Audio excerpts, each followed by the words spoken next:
महाराष्ट्रात गोहत्या बंदी असताना सुद्धा कत्तली करता गाय घेऊन जाणाऱ्या टेम्पो चालकास अटक करण्यात गुन्हे शाखा युनिट 2 ला यश आले। पोलीस आयुक्त संदीप कर्णिक, प्रशांत बच्छाव, सहाय्यक पोलीस उपायुक्त, सहाय्यक पोलीस आयुक्त डॉक्टर सीताराम कोल्हे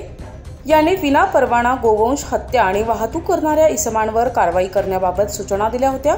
त्या अनुषंगाने विशेष मोहीम सुरू करण्यात आली असून गुन्हे शाखा युनिट 2 नाशिक शहराकडील वरिष्ठ पोलीस निरीक्षक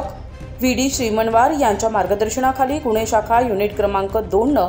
कारवाई केली आहे। दिनांक 24 मेला पोलीस हवालदार राजेंद्र घुमरे यांना मिळालेल्या बातमीनुसार अंबड लिंक रोड छत्रपती चौक येथून एक महिंद्रा मॅक्सिमो पिकअप गाडीमध्ये कत्तली करता गाय घेऊन जाणार असल्याबाबत माहिती मिळाल्यानं वरिष्ठ पोलीस निरीक्षक विद्यासागर श्रीमनवार यांच्या सूचनेप्रमाणे छत्रपती चौक, अंबड लिंक रोड, अंबड नाशिक येथे सापळा रचून महिंद्रा मॅक्सिमो पिकअप वाहन ताब्यात घेतले असता त्यामध्ये एक गाय मिळून आल्यानं सदरची गाय ही कत्तली करता घेऊन जाणाऱ्या इसमास ताब्यात घेऊन त्याचं गाव विचारला असता त्यानं त्याचं नाव फिरोज मजीद कुरेशी असं सांगून सदरची गाय कत्तली करता घेऊन जात असल्याचं सांगितल्यानं त्यास ताब्यात घेऊन त्याच्या कब्जातून एकूण 1,70,000 रुपये किमतीचा मुद्देमाल ताब्यात घेऊन पुढील कारवाई कामी सातपूर पोलीस ठाणे येथे वर्ग केला आहे।